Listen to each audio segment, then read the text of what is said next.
That's the lot. Strange bit of kit for a fortress, but no one else has them, that's for sure.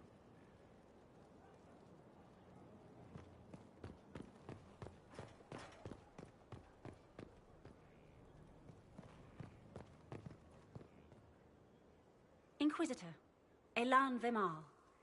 Honored to represent the College of Herbalists and offer my services as apothecary. My colleague Adan was clear about the worth of your cause. I look forward to assisting him.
I'll look forward to working with you.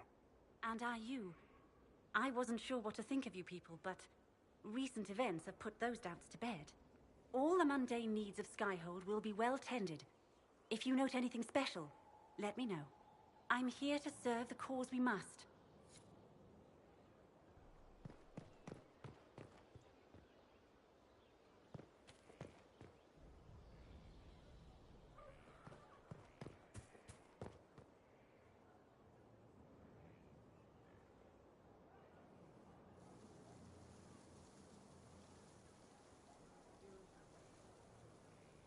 "'Tis a large fortress, Inquisitor. To think, until recently this place stood decrepit, occupied only by the desperate and the lost. Now it is party to events that threaten to shake the world. I wonder if it is pleased."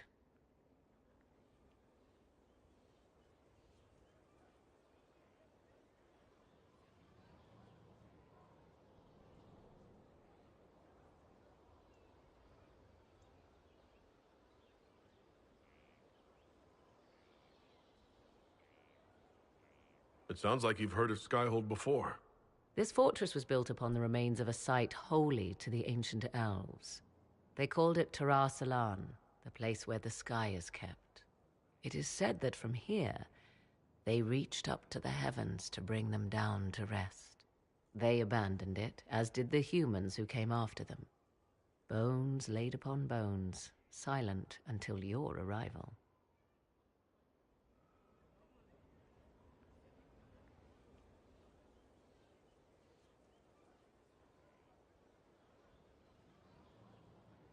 I like this place. I've made it mine. The magic in this place has seeped into the stones, protecting it from darkness. Those who let it fall to ruin did not know what they possessed. You, I think, shall do it justice. I know you did not want me here, Inquisitor. I will do my best to aid your cause with all the knowledge at my disposal. This I swear to you.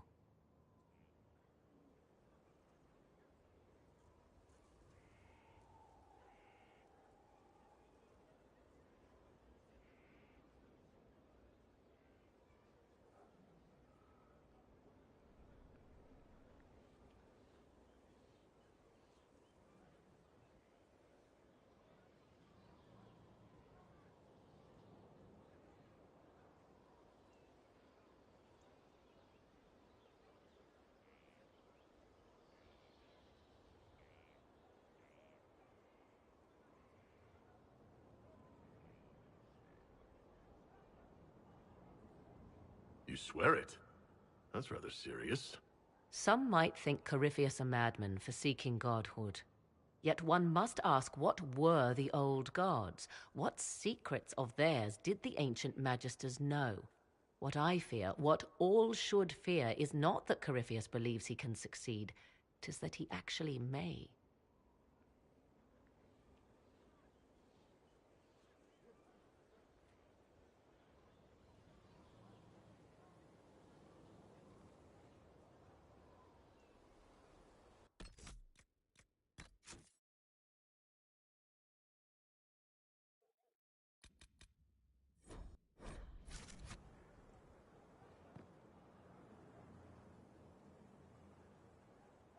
I understand you have spared the Grey Wardens from destroying what goodwill was left them.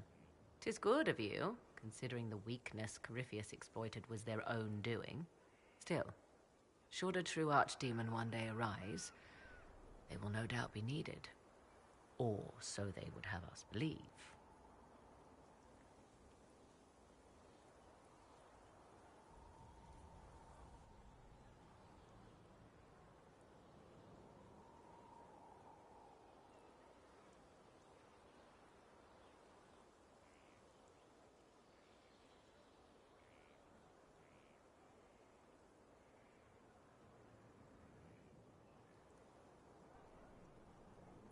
Now that you've seen the Inquisition up close, what are your impressions?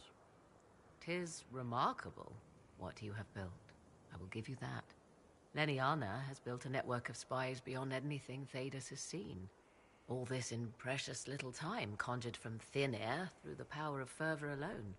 I wonder if Corypheus suspected what he was enabling, just as I wonder what will become of all this once he is defeated.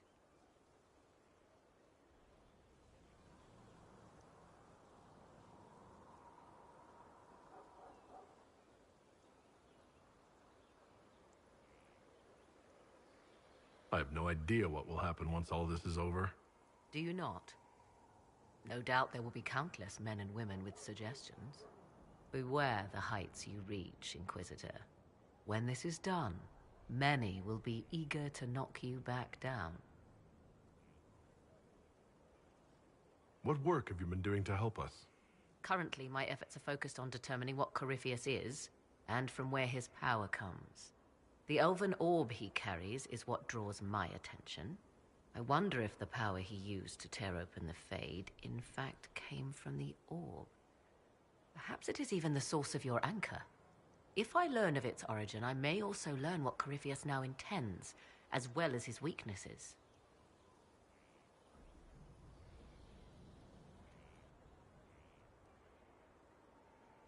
I could use your company for my excursions outside Skyhold.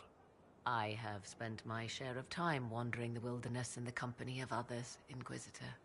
Thank you for the invitation, but for now I will restrict my efforts to researching the arcane.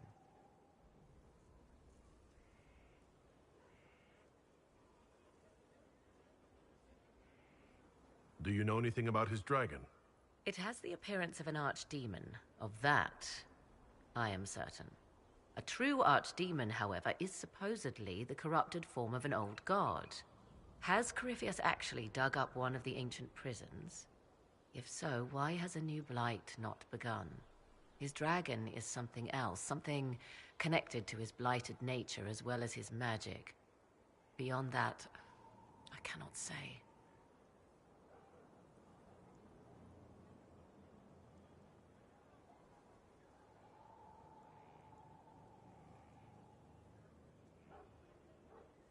Is it even possible that Corypheus could succeed? The Black City exists. Wherever one goes in the Fade, it is visible in the sky. The last time Corypheus and his cohort stormed its doors, they unleashed the Blight upon the world. This time, perhaps he might indeed gain untold power, becoming something unto a god. It is also possible he could unleash something far worse than the Blights. So yes, Corypheus could succeed in his goal. If not, his attempt alone could destroy the world. Corypheus says I'm a rival. Does that mean... Could you become a god? That depends. Are you prepared to use your anchor to enter the Black City?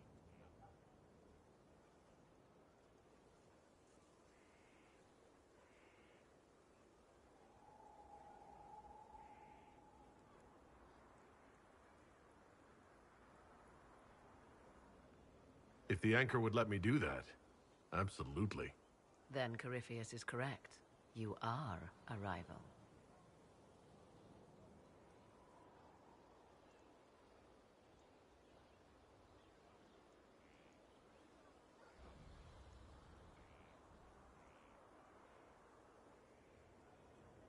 However you can help, it's appreciated. Continue prodding at Corypheus, Inquisitor. Elicit a reaction, and we may yet learn from it.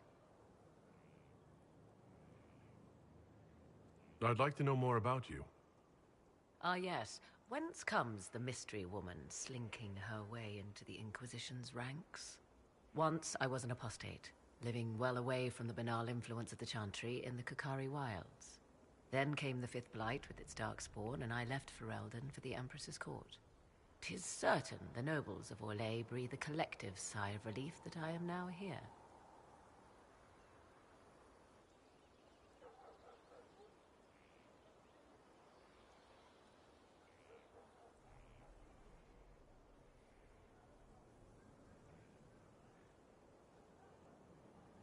You were in Ferelden during the Blight? The Blight began in the Kukari wilds, so yes, I experienced it firsthand. Indeed, I fought at the hero of Ferelden's side for a time. She is the reason the Blight was defeated. We did not part on good terms. I regret a great deal, but that, most of all, And after that, I came to Orlais. The last place one would look for me, or such was my hope.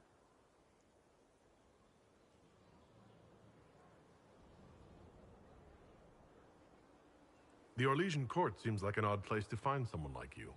That was the point, originally. I knew the Empress was intrigued by the arcane, and that I could answer questions no Chantry mage could. Thus, we fit together nicely. I became her advisor, and she my benefactor and source of refuge. Truth be told, our arrangement would not have lasted much longer. Too many wagging tongues, even for Celine.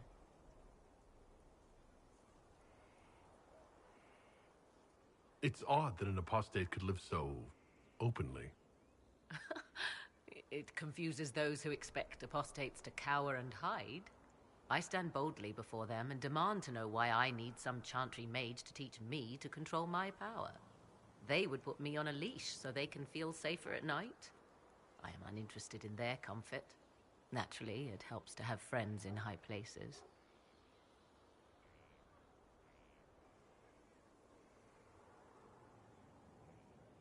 I leave you to the garden. Until next time, then.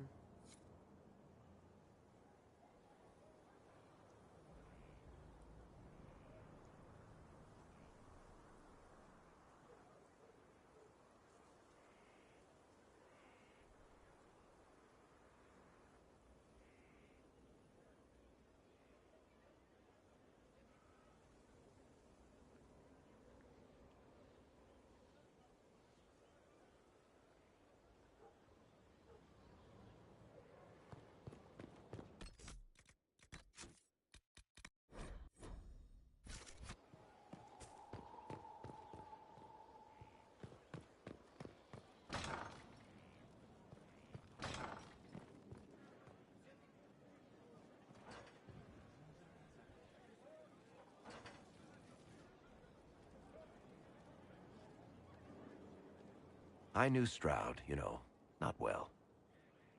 He led the Wardens near Kirkwall. Not many people knew who he was, but the man was a hero when it mattered. He wasn't the first good man to fall to Corypheus. He won't be the last. This story's no good for heroes.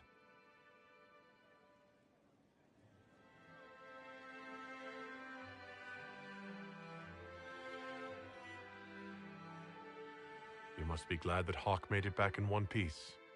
Yeah, closest thing I've ever seen to a miracle there. Oh, Hawk asked me to tell everyone back in Kirkwall where he's going. I'll have to let Carver know. I'm sure he'll take it well. I'd better write some letters. Excuse me.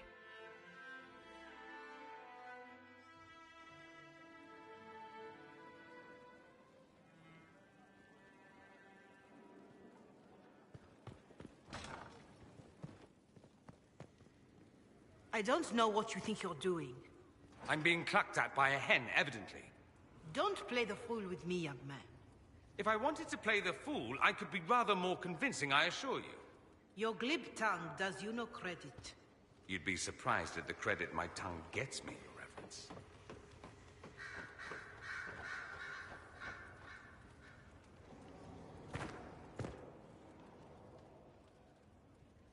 Hello.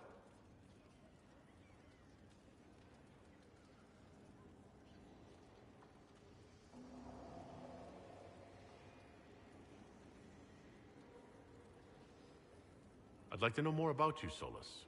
Why?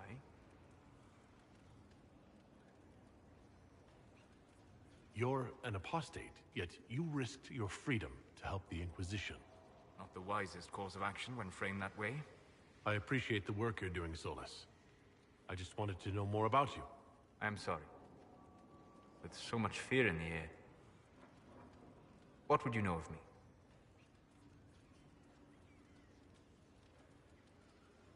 What made you start studying the Fade? I grew up in a village to the north.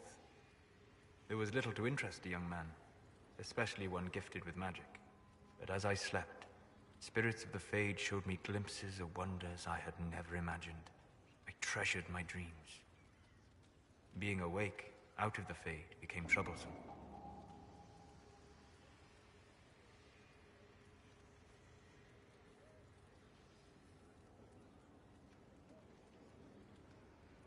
Did spirits try to tempt you?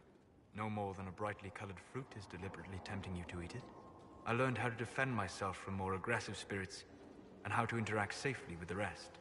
I learned how to control my dreams with full consciousness. There was so much I wanted to explore. I gather you didn't spend your entire life dreaming. No. Eventually, I was unable to find new areas in the Fade. Why? 2 reasons. First, the Fade reflects the world around it. Unless I traveled, I would never find anything new. Second, the Fade reflects and is limited by our imaginations. To find interesting areas, one must be interesting.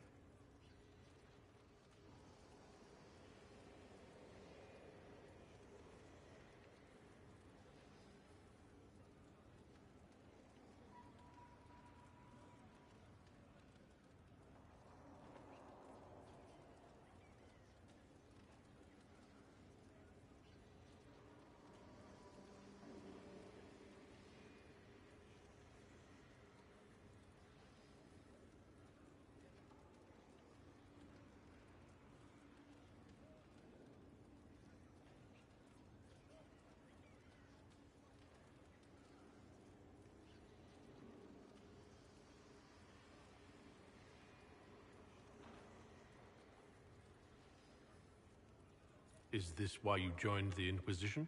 I joined the Inquisition because we were all in terrible danger. If Corypheus destroyed the world, I would have nowhere to lay my head while dreaming of the Fade. Ah, Inquisitor, that is why I joined, not why I stayed.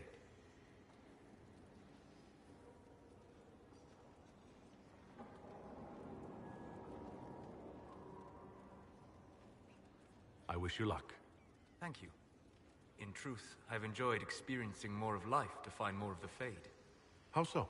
You strengthen your body to deliver and withstand punishment. The muscles are an enjoyable side benefit. You have chosen a path whose steps you do not dislike because it leads to a destination you enjoy. As have I.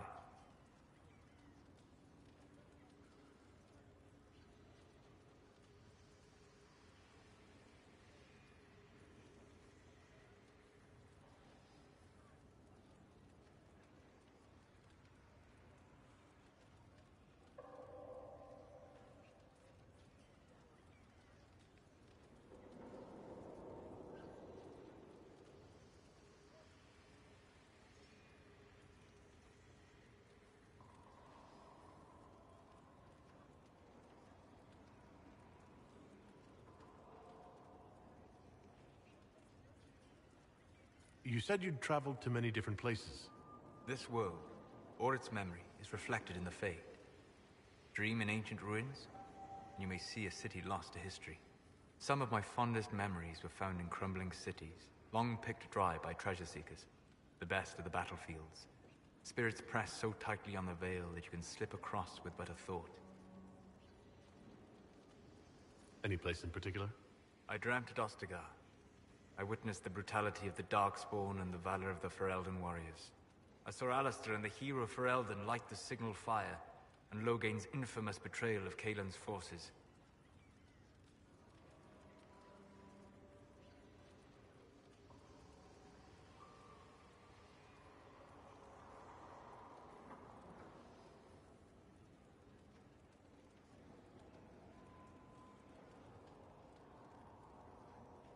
I've heard the stories. It would be interesting to hear what it was really like. That's just it. In the Fade, I see reflections created by spirits who react to the emotions of the warriors. One moment, I see heroic wardens lighting the fire, and a power-mad villain sneering as he lets King Kaelin fall. The next, I see an army overwhelmed and a veteran commander refusing to let more soldiers die in a lost cause. And you can't tell which is real. It is the Fade. They are all real.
Have you always traveled and studied alone?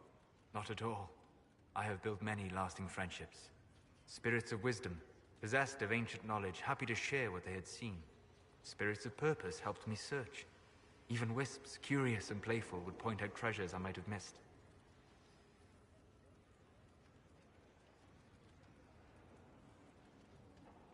I don't know of any spirits by those names. They rarely seek this world. When they do, their natures do not often survive exposure to the people they encounter. Wisdom and purpose are too easily twisted to pride and desire.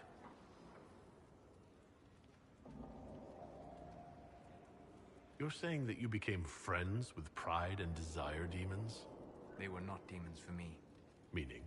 The Fade reflects the minds of the living. If you expect a spirit of wisdom to be a pride demon, it will adapt. And if your mind is free of corrupting influences, if you understand the nature of the spirit, they can be fast friends.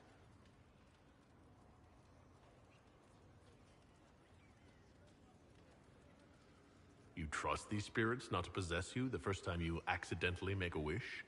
Do you trust your friends not to turn on you? Well, yes, but they're people. Ah, of course. You know what I mean. Are people only people because they are flesh and blood? Is Cassandra defined by her cheekbones and not her faith? Varric by his chest hair and not his wit?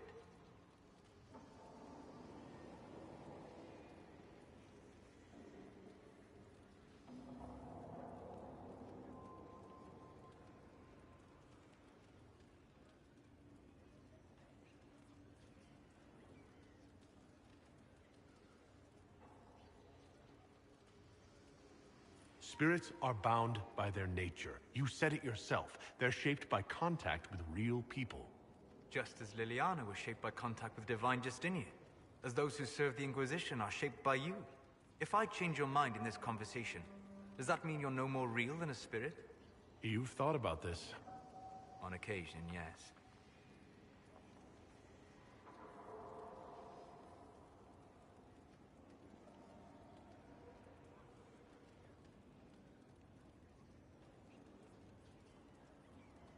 We'll talk later. Goodbye.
As leader of the Inquisition, you...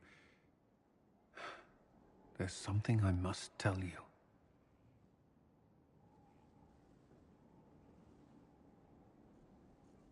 You're being especially serious today. I know. Lyrium grants Templars our abilities, but it controls us as well. Those cut off suffer. Some go mad, others die. We have secured a reliable source of lyrium for the Templars here.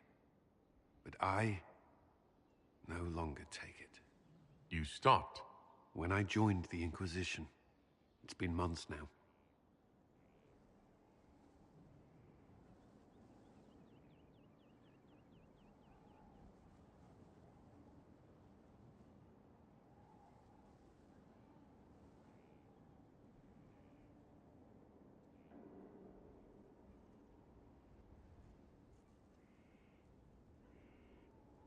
Months?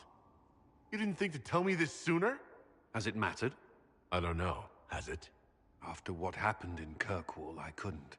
I will not be bound to the Order, or that life any longer. Whatever the suffering, I accept it. But I would not put the Inquisition at risk. I've asked Cassandra to watch me. If my ability to lead is compromised, I will be relieved from duty.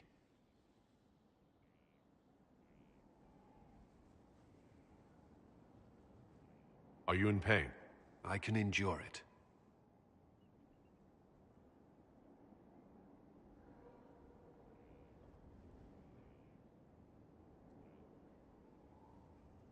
You shouldn't have done this in the first place. I have to do this. What future can there be outside the Order if I don't try? I believe in this Inquisition. I would serve out of loyalty, not blind obedience. But this, risking your life, your sanity, it can't be the only way. The Inquisition's army must always take precedence. I will consider what you said.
First the Templars, now the Grey Wardens.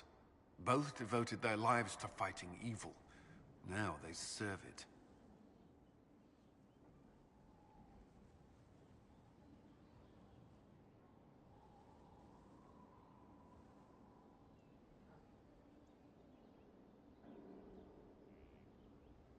What better way to demoralize the people of Thedas than to corrupt their heroes? If Corypheus appears with Templars and Wardens at his side, why shouldn't they follow too? Because now is not the time to lose hope. The Inquisition must serve as an example. We must stand where others fall.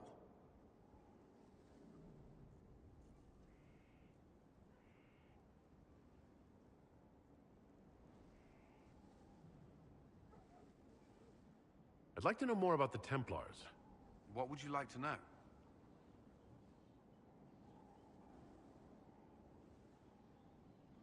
Do the Templars do anything besides hunt mages? Templars protect against the dangers of magic. Before the Order left the Chantry, that meant serving in a circle. They were also tasked with tracking apostates, or fighting demons inevitably summoned by the weak or malicious.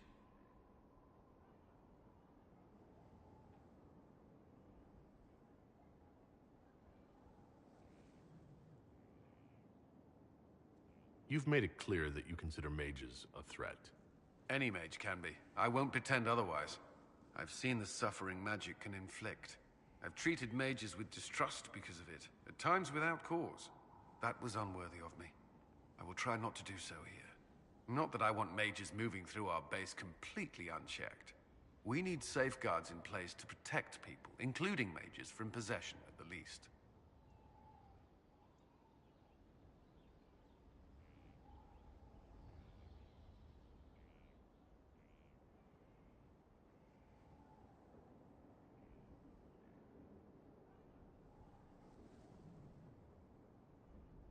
Do Templars take vows? I swear to the Maker to watch all the mages. That sort of thing? There's a vigil first. You're meant to be at peace during that time, but your life is about to change. When it's over, you give yourself to a life of service. That's when you're given a filter, your first draft of lyrium and its power. As Templars, we are not to seek wealth or acknowledgement. Our lives belong to the Maker and the path we have chosen.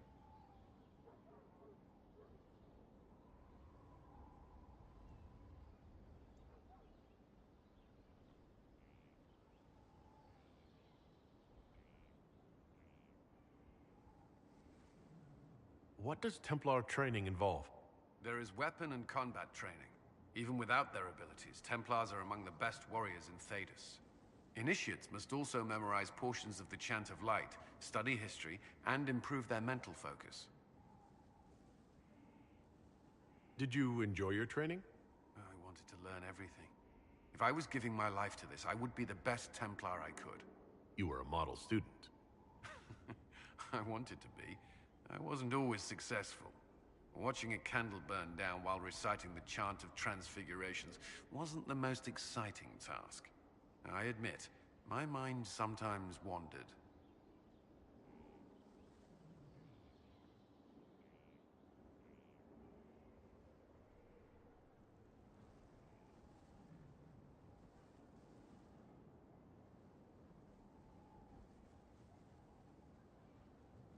Why did you join the Order? I could think of no better calling than to protect those in need. I used to beg the Templars at our local chantry to teach me. At first, they merely humored me, but I must have shown promise, or at least a willingness to learn. The Knight Captain spoke to my parents on my behalf. They agreed to send me for training. I was 13 when I left home.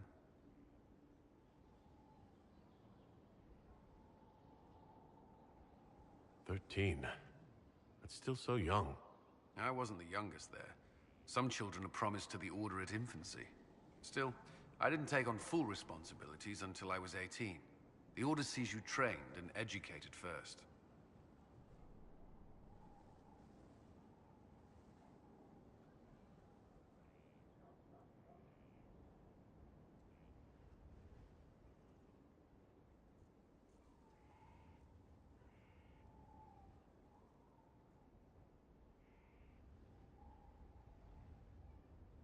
What about your family? Did you miss them? Of course, but there were many my age who felt the same. We learned to look out for one another.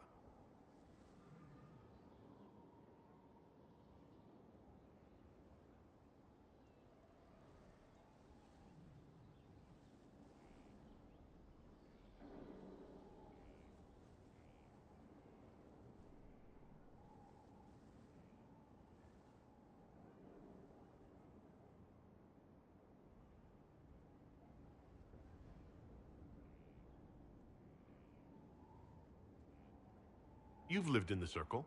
What was a typical day for a Templar there? Typical. The last time I was in a circle was right before it fell apart. Nothing was typical. Before that, then? Certain rituals require a full guard. A mage's harrowing, for instance. I've attended a few. Most of the time, you merely maintain a presence, on patrol or in the circle, ready to respond if needed. Mages pretend to ignore that presence, but they're watching you just as closely. Do Templars and mages never speak to each other? Some do, but Templars are supposed to maintain a certain distance from their charges. If a mage is possessed or uses blood magic, you must act quickly, without hesitation. Your judgment cannot be clouded. Of course, ignoring one another does nothing to foster understanding.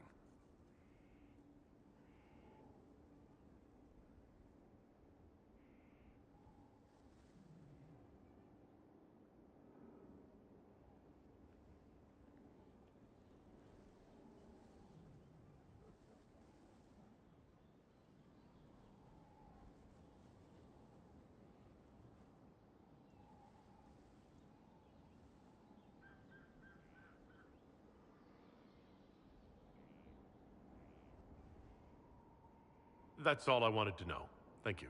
I'm sure you have other matters to attend.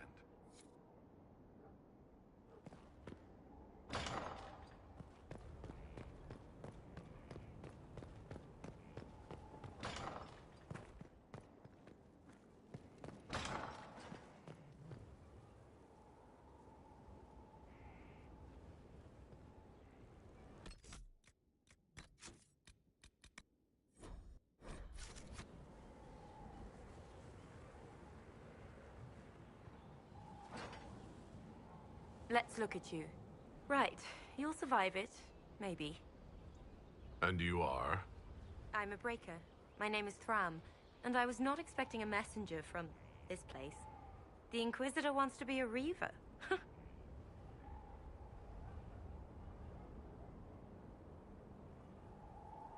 Your title is Breaker? What is that? It's a name. It serves. You will become a Reaver, or you will break. This is not a road for those who worry about what others think. You want power? Admit it.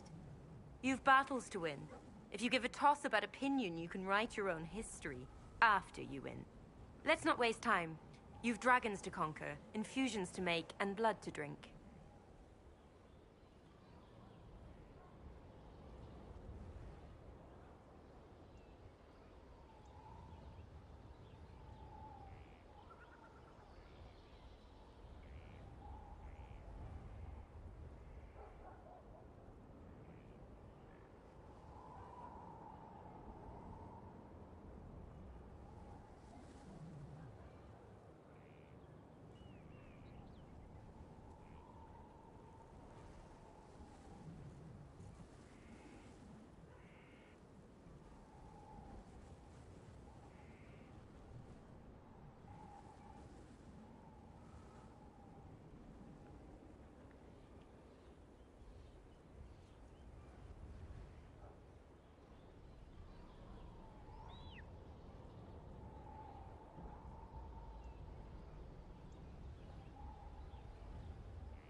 What do you mean by blood?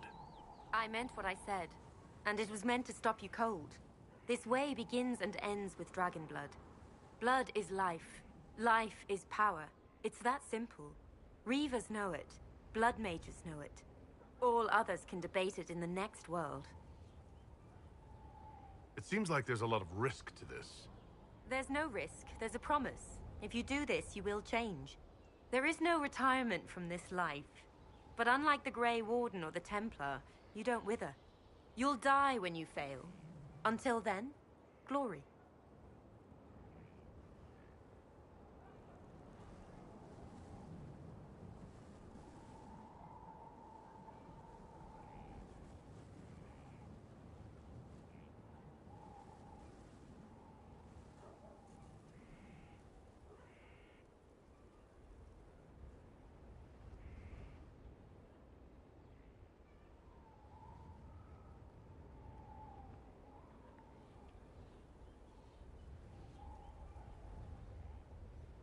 Dragons are involved?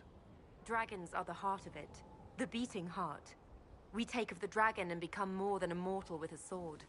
We become a conduit to power. But we're not mages. Demons reach through but find no purchase.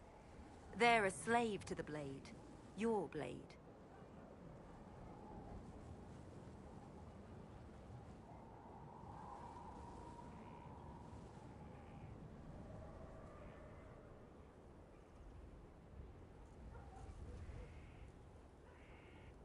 What will this allow me to do?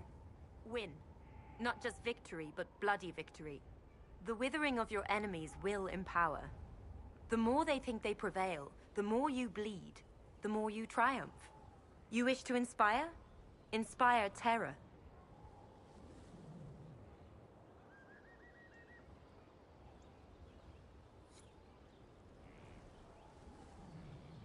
I'm not making this decision now.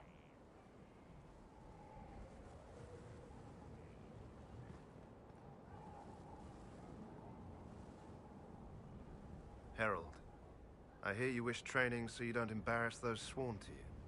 I'm summoned to offer instruction in the physical aspect of the Templar. I'm Sir. Sir what? Sir. Our time is brief, Herald. I trust you are serious.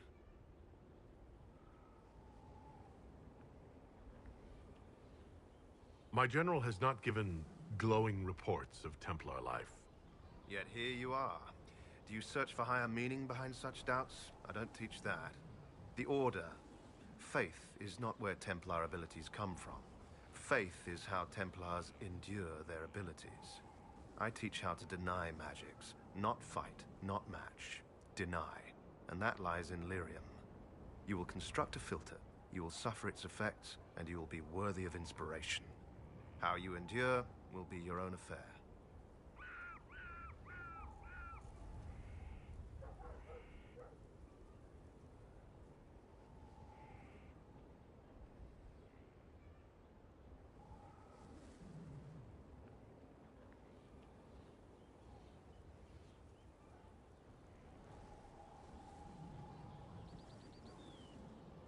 I was meant for this. The blessing of Andraste ensures I will endure. Believe that. Believe it with all your might. It's a direct blessing. Do you feel it in your bones every second? That's what's coming.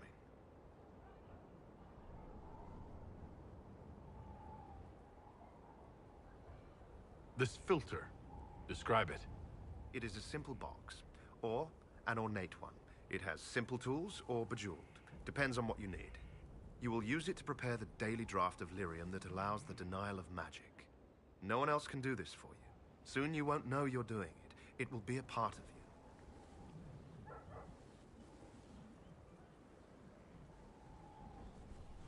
What is it that I will endure? I know what my general is going through. Inside you, there is something you don't know you possess. Becoming a Templar will make you keenly aware. You will feel empowered. It is joyous, but once you are accustomed, that something will get hungry. You have never felt this. The Order fights it with brotherhood. I don't know what a herald has. All right. Tell me what the benefits are. Magic was meant to serve man. This is ensured through the muscle and will of Templars. We deny the mage his magic. We deny the demon its magic. We are the beacon of right on the battlefield. The benefits, Herald, the benefit is control.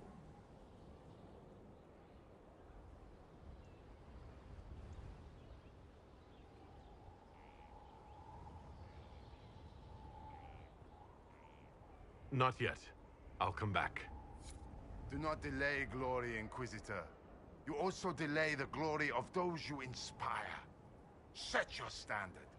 Champion awaits.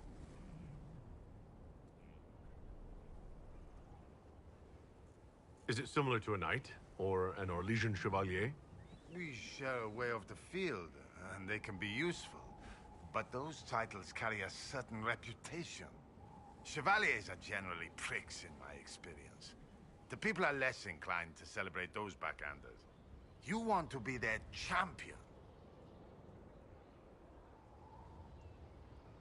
You mean a literal standard? Colors. Something for you to raise or the field, the tavern, the backhouse, wherever you wish. You could cut a square and claim a mere flag. But the Inquisition is no scow alerting bridges. It's a beacon. It's a final step. Symbolic. No drowning in gold to gain its strength or other tosh. There's always a cost. What's the risk? Ah, the dark future of all who live by the sword. If you needed a patron, I'd say be certain you choose wisely. Many a head has been lost for the faults of others. But you are your own authority. You already lead, and I dare say your current task has enough risk. So dangers of the future when you retire as favorite of the people? Are you allergic to silks? It's good to be champion.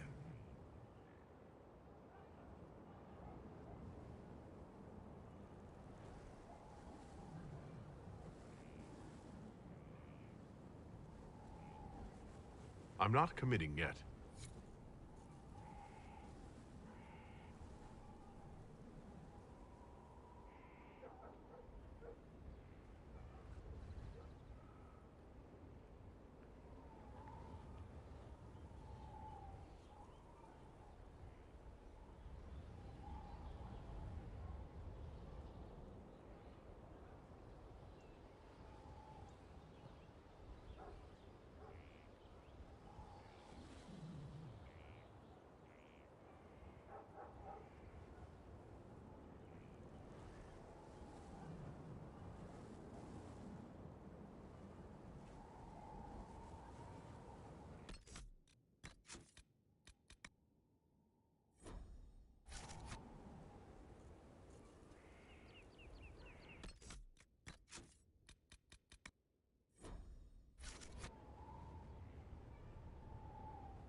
Do not delay glory, Inquisitor.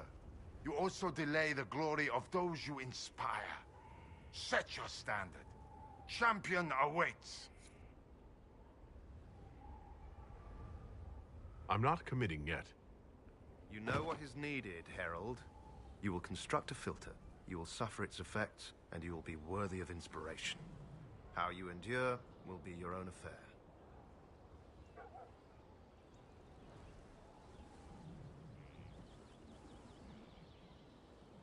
Not yet. I'll come back. Do not fail yourself, Inquisitor. That is the one thing a Reaver cannot do. Let's not waste time. You've dragons to conquer, infusions to make, and blood to drink.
I'm not making this decision now.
Do not delay glory, Inquisitor. You also delay the glory of those you inspire. Set your standard. Champion awaits.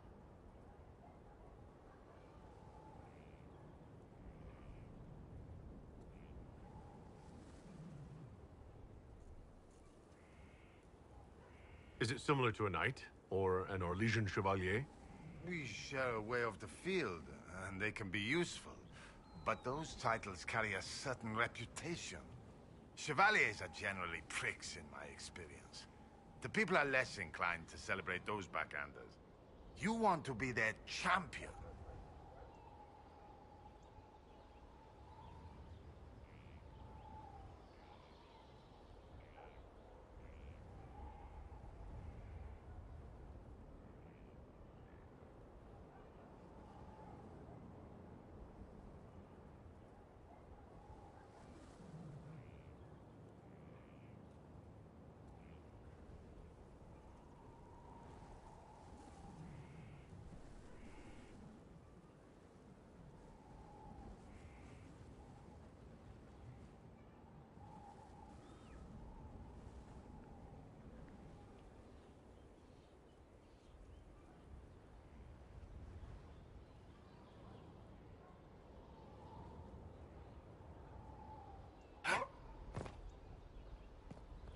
I'm not committing yet.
Do not fail yourself, Inquisitor. That is the one thing a Reaver cannot do. Let's not waste time. You've dragons to conquer, infusions to make, and blood to drink.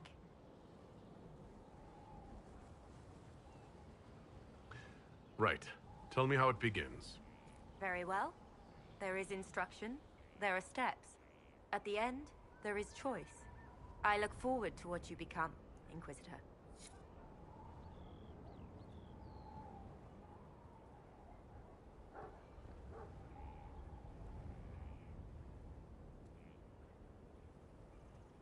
You know what is needed, Herald. You will construct a filter. You will suffer its effects, and you will be worthy of inspiration. How you endure will be your own affair.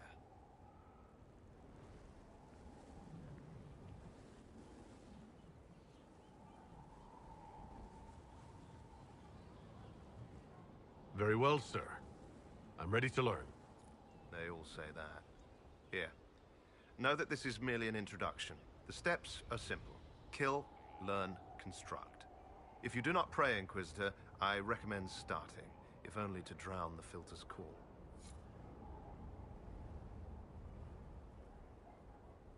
Do not delay glory, Inquisitor. You also delay the glory of those you inspire. Set your standard. Champion awaits. All right, Lord Chancellor. I'm ready to start. You already have what you need to begin. So begin!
I'd be perfectly happy never again setting foot in the Winter Palace. It wasn't the gossip and backstabbing, I know what the game entails, but the indifference to it all.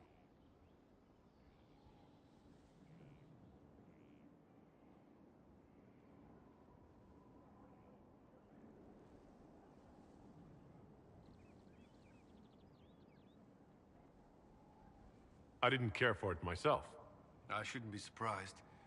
The Chantry can be the same. Their politics are less extravagant, but just as heated. Celine and Gaspard rule a country. Their divine influences half a continent.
I'm sure you have other matters to attend.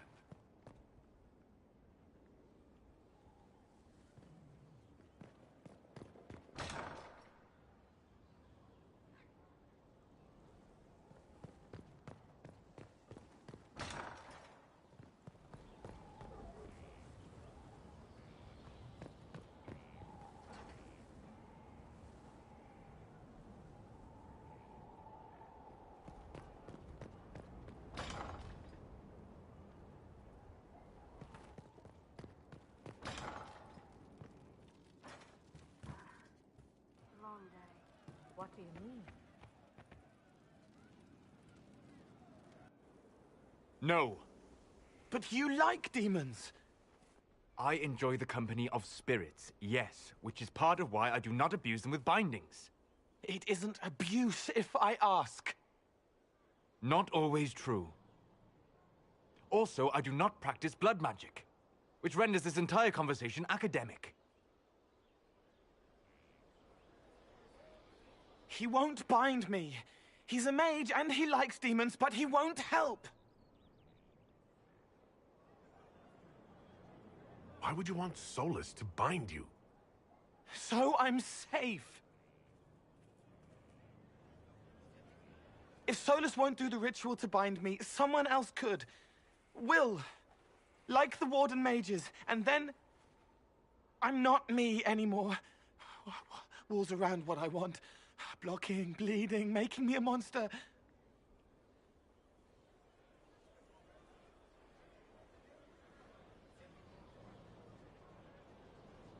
Isn't it extreme for Solus to bind you? What if that takes away the part of you that makes you, you? Helping makes me who I am. I help the hurting. That is what I do. All I do. Am. Me. And if binding you erases your mind? Your consciousness? You wouldn't make me hurt innocent people. I don't want to hurt innocent people again.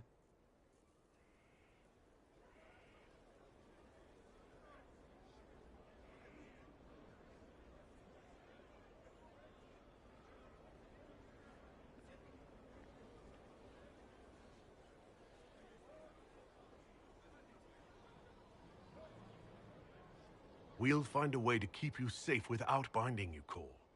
I have a suggestion, if Cole is ready to listen. I recall stories of amulets used by Raveni seers to protect spirits they summoned from rival mages. A spirit, wearing an amulet of the Unbound, was immune to blood magic and binding. It should protect Cole as well. The resources of the Inquisition could be used to find such a talisman. Good. They will not take me.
Is this a bad time?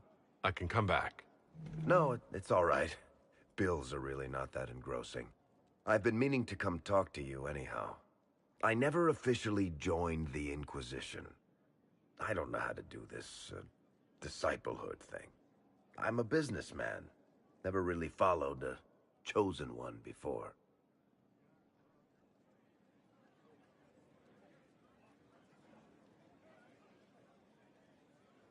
I don't need a disciple. I need a friend.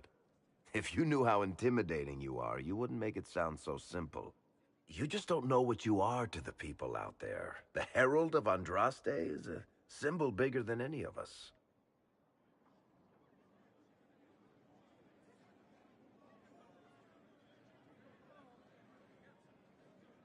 There's no way I can be bigger than myself, Varric.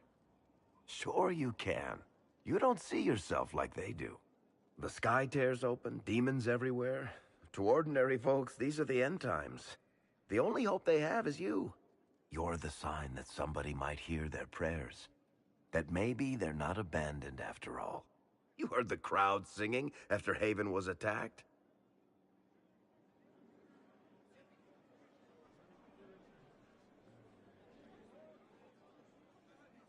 Please tell me you aren't going to burst into song now. Don't worry, I'm not that cruel. I should probably get back to work. Unless, you up for a game of Wicked Grace?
Lord Inquisitor, Bonnie Sims at your service.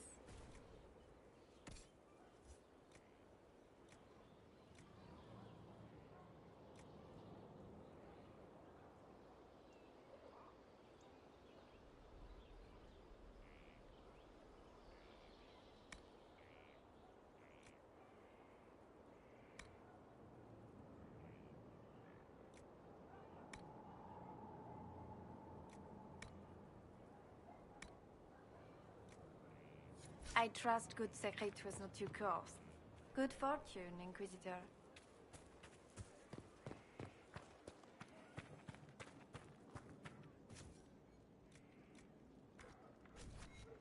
That'll do fine.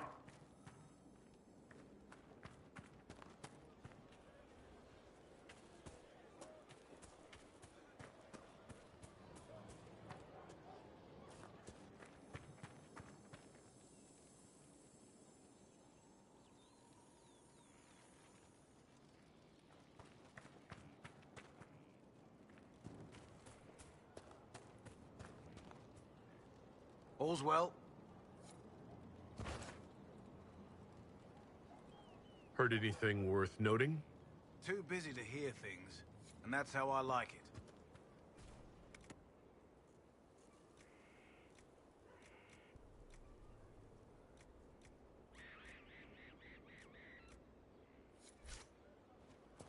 Make her be with you.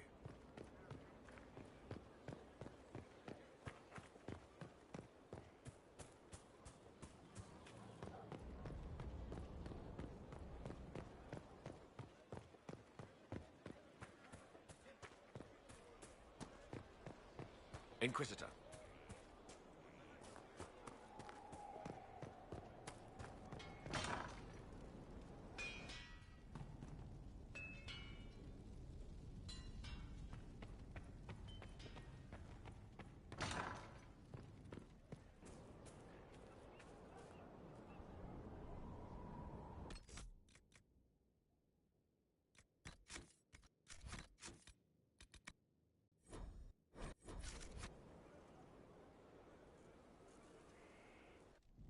Will you not consider it, Lady Cassandra?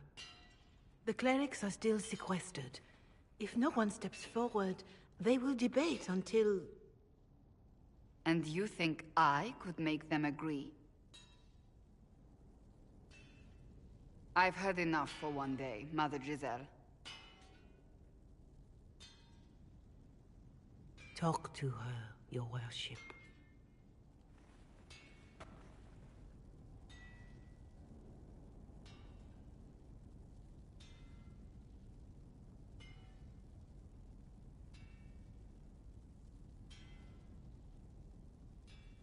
What's going on now? I assume you've heard that Leliana and I are both candidates to be the next Divine. Because of what happened at Halam Shiral, of course, the Empire favors you. Thus, everyone close to you. So now the Chantry bandies our names about without even asking us first.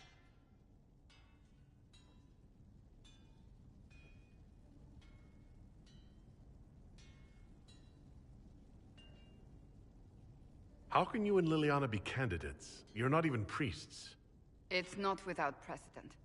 Amar III was sister to the Emperor, and Galatea a commoner. Liliana and I were, at least, part of the Chantry hierarchy. It would be accepted.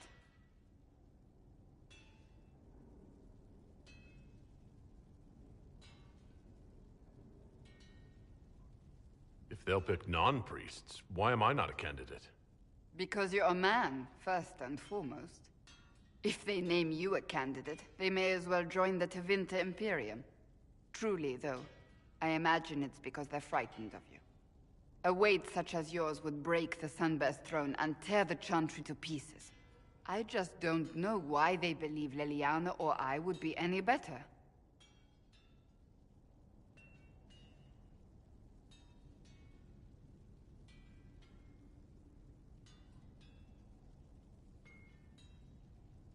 I think you'd make an excellent Divine. Truly? I never look good in hats.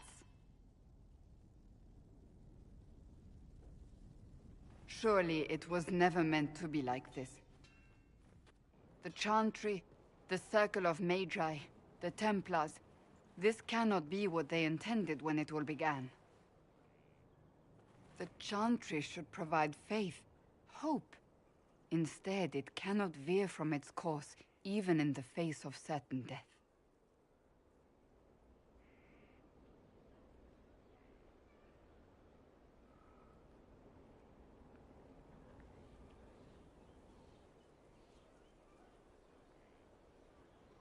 I'm surprised to hear you, of all people, say that. Oh? Am I not the same woman who declared the Inquisition against the Chantry's wishes? In all my years as a Seeker, I did what I was told. My faith demanded it. But now my faith demands something else. That I see with better eyes.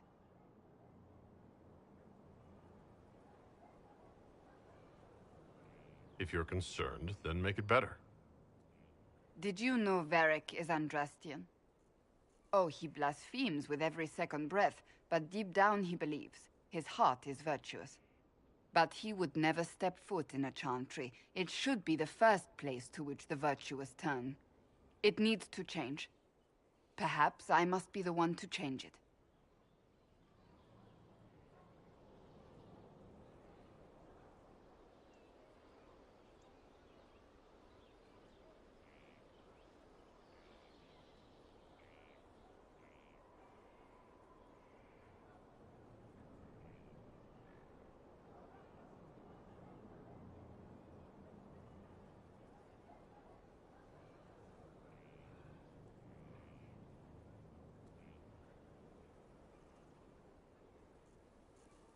I have influence, and I can use it to help the Chantry make up its mind. I cannot ask you to do that. You don't have to. If you think that is the right thing to do, then thank you. I suppose I should not be so concerned. The clerics speak my name for now, nothing more. For now, restoring order and stopping Corypheus remain our priority.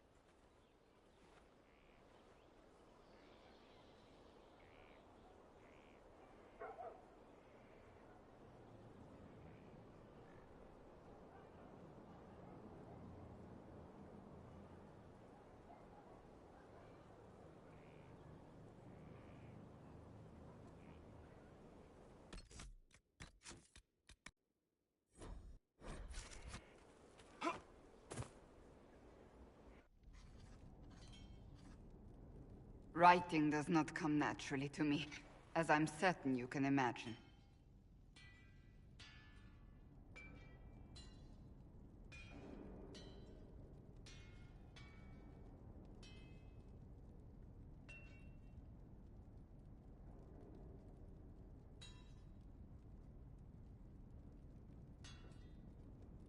Let me guess, you're composing a love poem.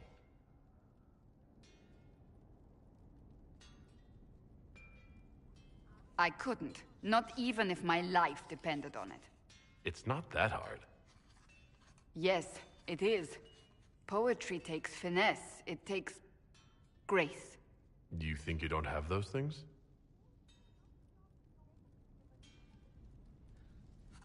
Historians will one day ask what happened at Adamant Fortress, in the Fade. I wasn't there, but others were. Their accounts must be recorded.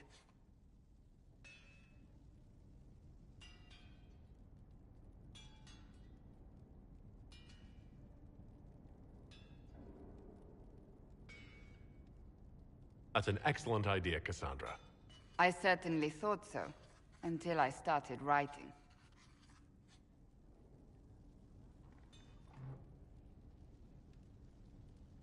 I still don't know what to say about the spirit of the divine. The Chantry teaches us that the souls of the dead pass through the Fade, so it could have been her. Yet even so...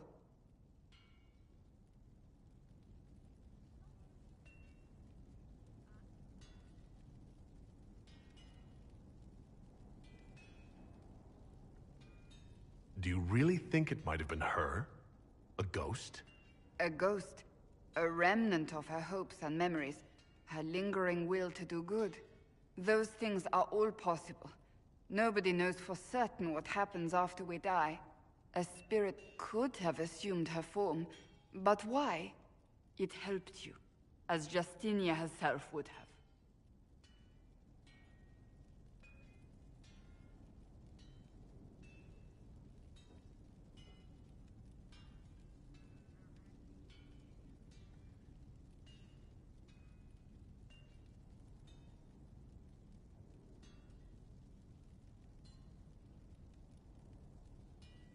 Perhaps it doesn't matter what she really was then. It matters to me, to what I must write. I wish I'd seen her, seen it. I feel so inadequate trying to interpret.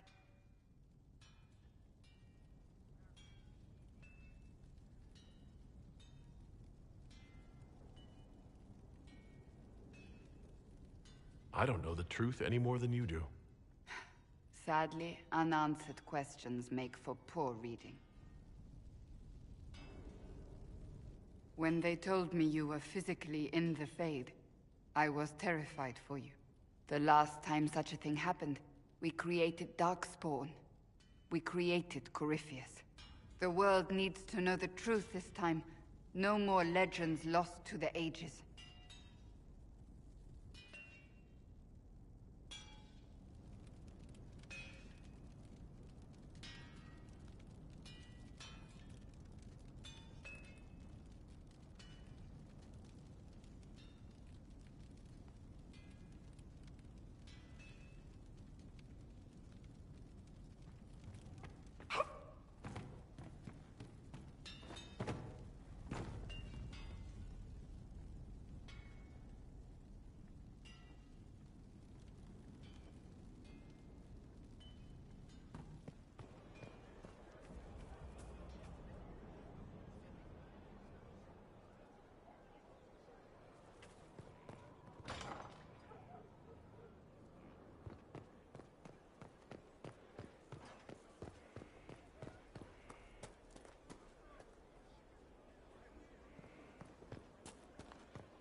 Just rumors.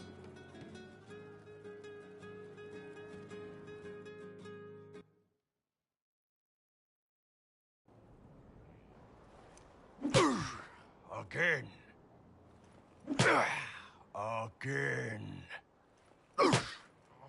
Come on! This is why the Qun doesn't like women fighting. I should have asked Cullen. Good one. Perhaps you can take over. Qunari training exercise to master your fear. I heard about the nightmare at Adamant. Sounded big. Can you explain why I'm supposed to hit you with this stick? Probably, if I try. It'd involve a lot of Qunari words, though. Just hit me with the stick, all right? I need to get over this demon crap. All right. There we go. Oh, yeah. Damn demon. Who's stuck in the Fade, huh? You fought in that siege. Every demon in Adamant wanted to tear you in half.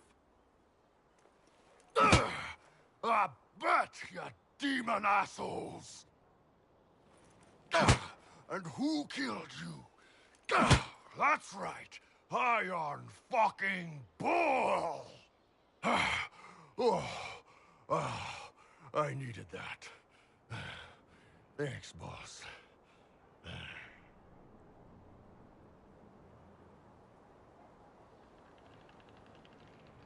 Anytime.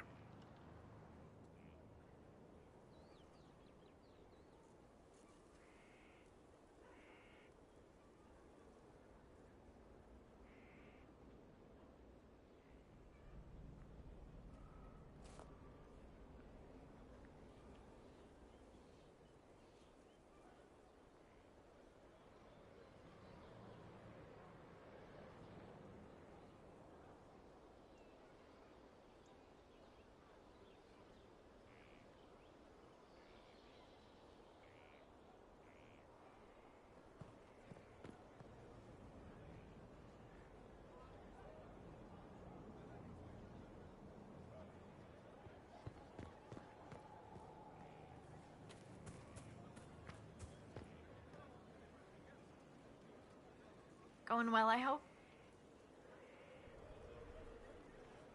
Take care.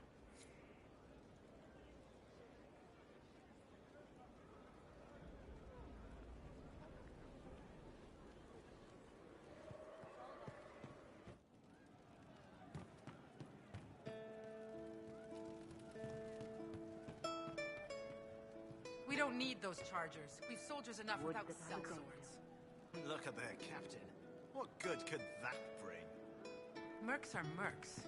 Can't trust any of them. No cause but money. I hope that's the case with a leader like that.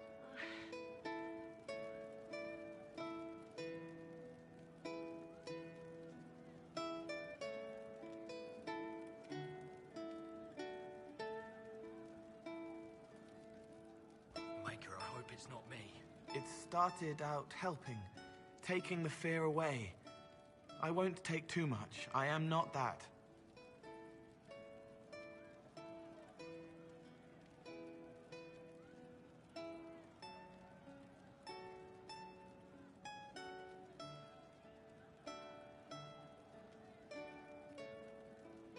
I've heard about some oddities here in the keep. Was that you? Yes, maybe. What was it?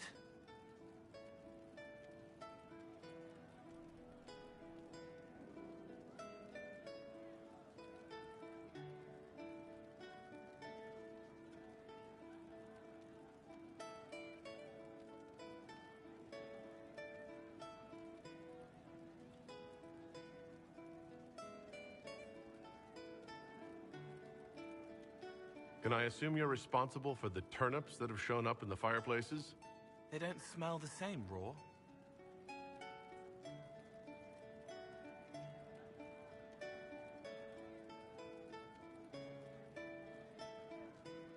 You needed that soldier to smell them, so he could die thinking he'd gone home. He did go home.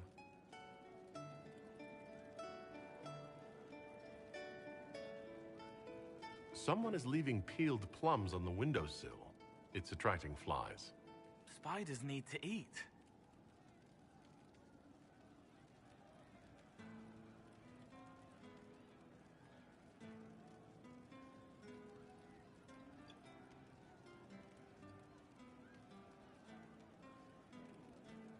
And healers need something to treat infected wounds, like spiderwebs. The plums are already dead. They don't mind helping. Someone found a barrel full of misplaced daggers. Was that you? They were safer there.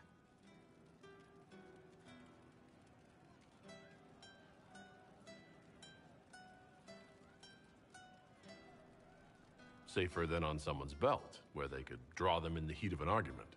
They would have been sad later.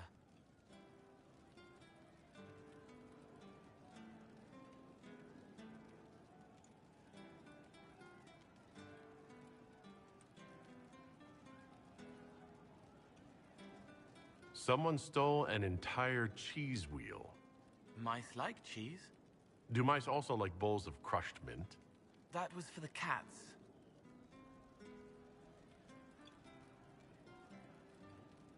So the cheese lures the mice, and the mice lure the cats, and then they smell the mint? Mint makes the cats dance and play.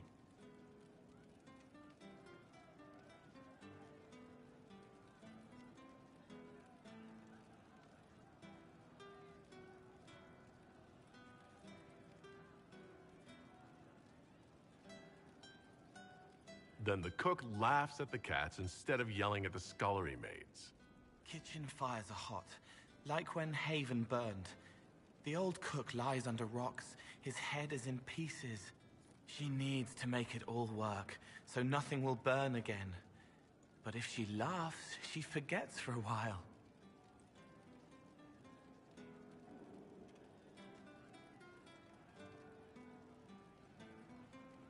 I'll talk to you later. Probably.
Inquisitor, the soldiers say you banished the demons at Adamant and freed the Grey Warden mages. I understand from Sister Leliana that the truth is somewhat more complex, but no less extraordinary. She said that you spoke with a figure in the Fade that seemed to be the soul of divine Justinia. I suspect many of the faithful would like to know what Justinia told you.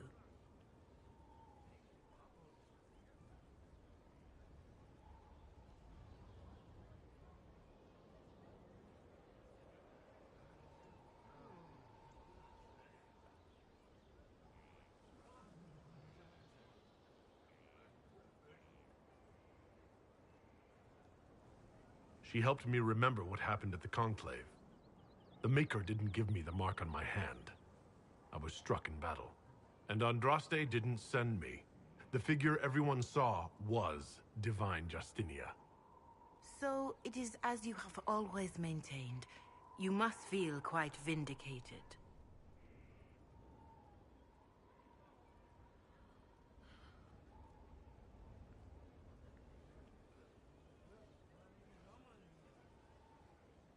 I'm relieved to have any worries about Andraste or the Maker put aside.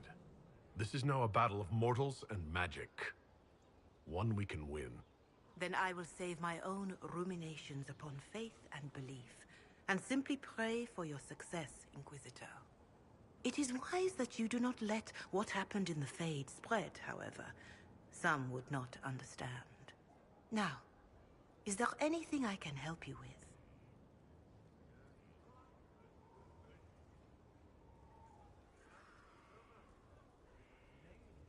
Can you tell me anything about Corypheus? I know nothing of the man personally, but the Chant of Light speaks of what he claims to be. No matter their power, their triumphs, the mage lords of Tevinter were men and doomed to die. Then a voice whispered within their hearts, "Shall you surrender your power to time like the beasts of the fields? You are the lords of the earth. Go forth to claim the empty throne of heaven and be gods." That was one of the old gods speaking in their dreams? Yes, Dumat, as I understand it. In secret, they worked magic upon magic. All their power and all their vanity they turned against the veil, until at last it gave way. That sounds like what happened with the Breach. Very similar, Inquisitor. Above them, a river of light. Before them, the throne of heaven waiting. Beneath their feet, the footprints of the Maker, and all around them echoed a vast silence. But when they took a single step toward the empty throne, a great voice cried out, shaking the very foundations of heaven and earth.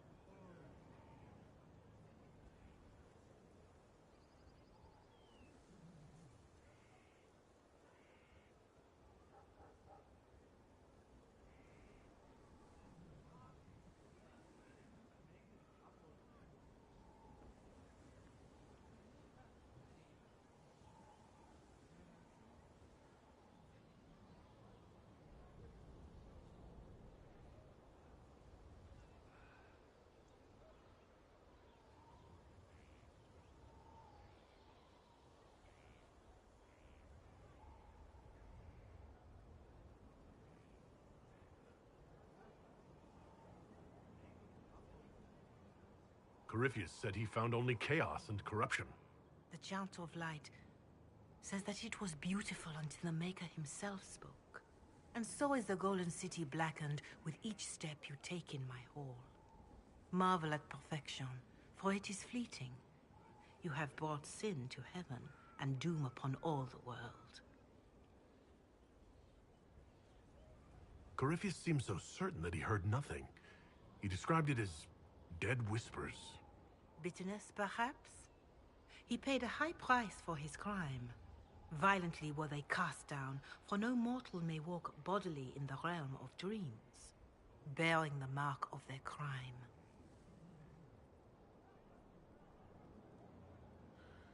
Walking bodily in the realm of dreams is exactly what Corypheus said he did. But the mark... could it be related to the mark I bear? I cannot say. Perhaps Andraste saw clearly and we misinterpreted her words.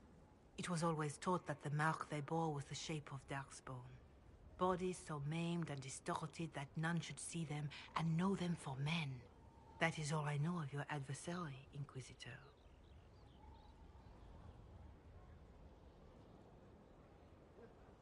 Thank you for taking the time to share that with me, revered mother. All faithful should recite the Chant of Light once a week. It would speak ill of me to fall behind. Take what the chant says, but do not be bound by it. A century from now, your own story may be another verse. And who knows how much truth it will hold. Still, I would trust these words over any spoken by Corypheus. I hope they help you.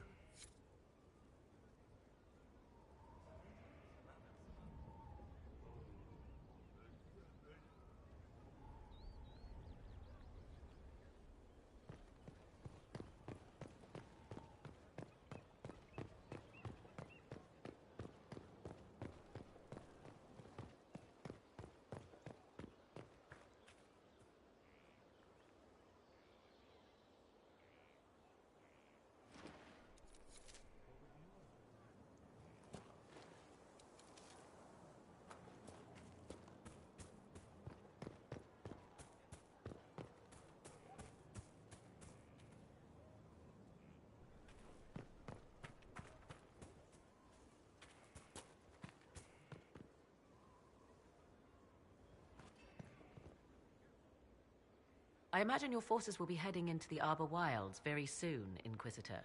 Trust me when I say that wherever the Illuvian is hidden, it is worth any effort to prevent Corypheus from acquiring it.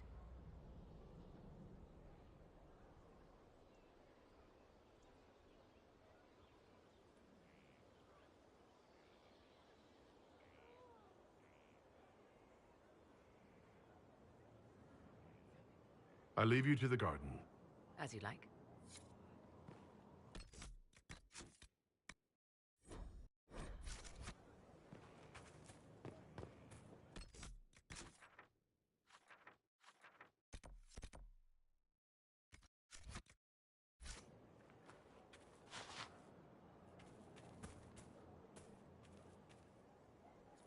There is a problem that needs your attention, Inquisitor.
We've an interesting development, Inquisitor. A petition from citizens of Val Royeaux. They wish to know what Andraste said to you in the Fade. They think she spoke to me? Even Leliana can't trace the rumor's origin. It may be expedient to respond to those asking for Andraste's words.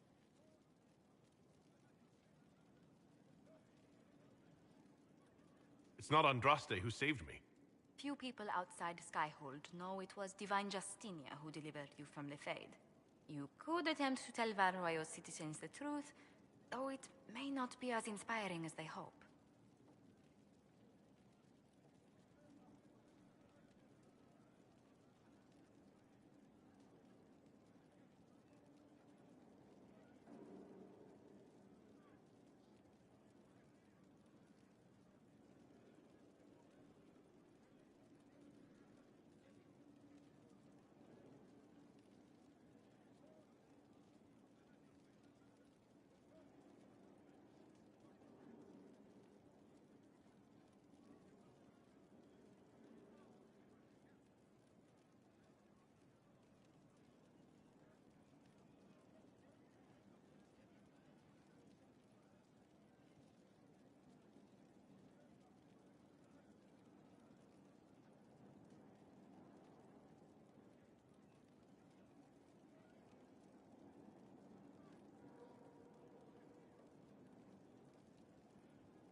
Tell them the Inquisition's position is that the Divine saved me from the Fade, not Andraste. Very well. Some of the devout will be discouraged, but it will placate the Chantry.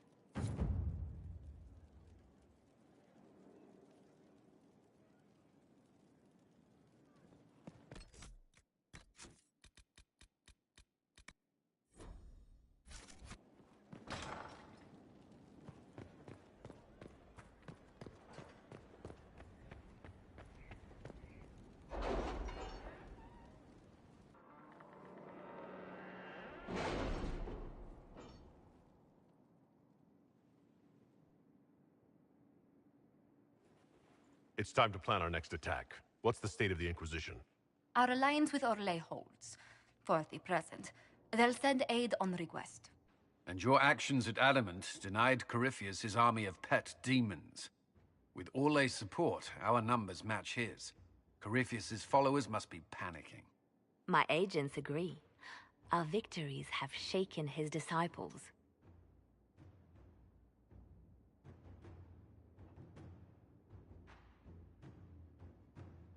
Perhaps they'll rethink following the Darkspawn Magister from the dawn of time. Where is Corypheus now? After Adamant, Corypheus uprooted his major strongholds and sent them marching south to the Arbor Wilds. His army clearly wasn't prepared to flee. Our victories have them on the defensive.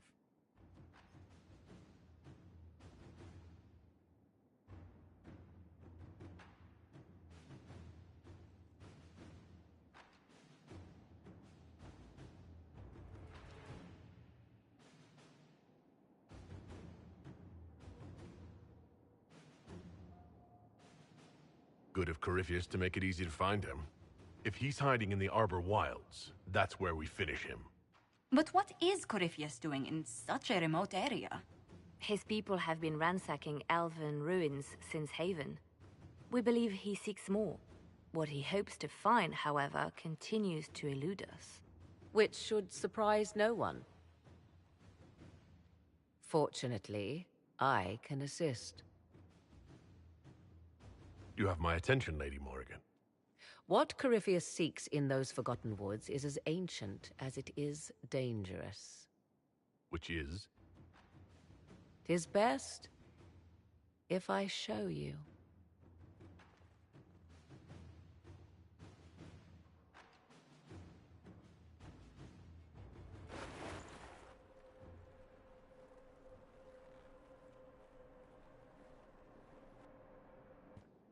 This is an Illuvian, an elven artifact from a time long before their empire was lost to human greed. I restored this one at great cost, but another lies within the Arbor Wilds. That is what Corypheus seeks.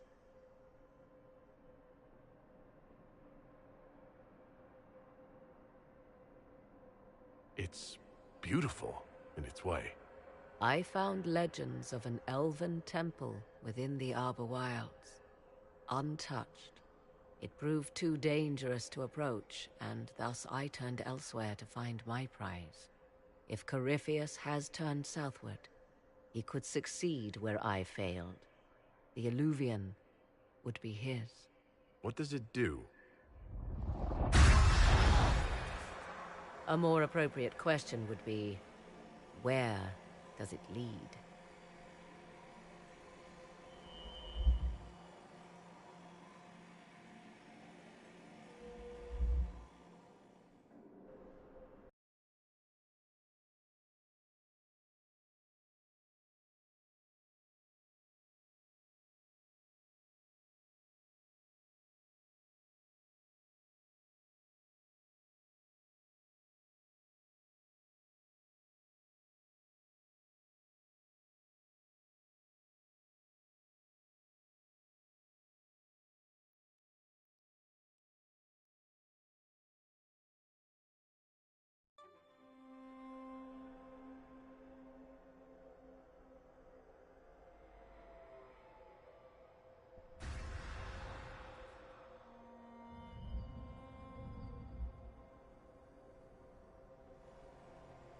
If this place once had a name, it has long been lost.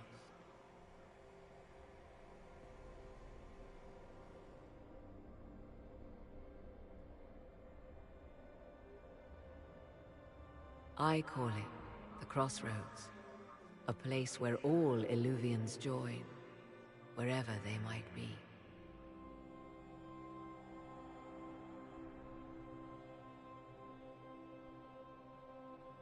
A useful trick.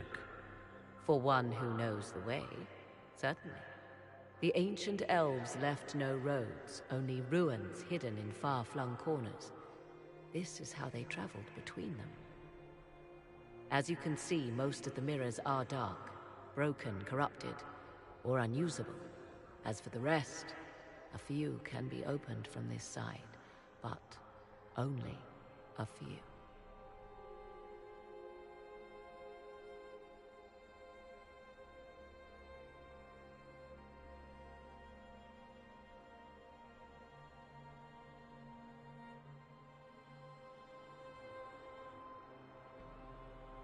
What do you mean, a few can be opened from this side? Some of the Illuvians have been left unlocked, like doors accidentally left ajar. All others are closed. They can be opened only from beyond. Opened how? With a key.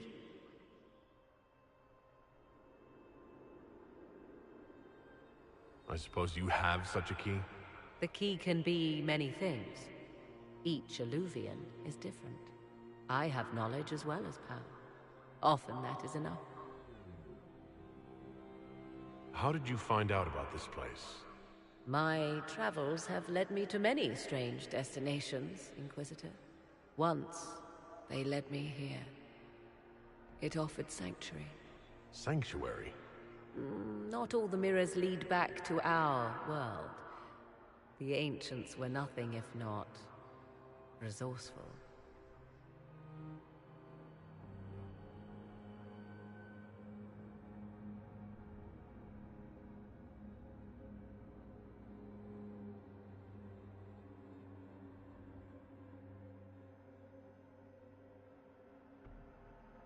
If they don't lead back to our world, then... Places between, like this one. I can describe it no better. For a time, I was safe from those who hunted me, but only for a time. One cannot remain in between forever.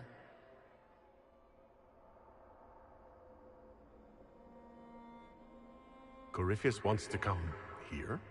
This is not the Fade, but it is very close. Someone with enough power could tear down the ancient barriers. And enter the Fade in the flesh, like Corypheus wanted to do with the Anchor. He learned of the Illuvian in the Arbor Wilds as I did. He marshals the last of his forces to reach it.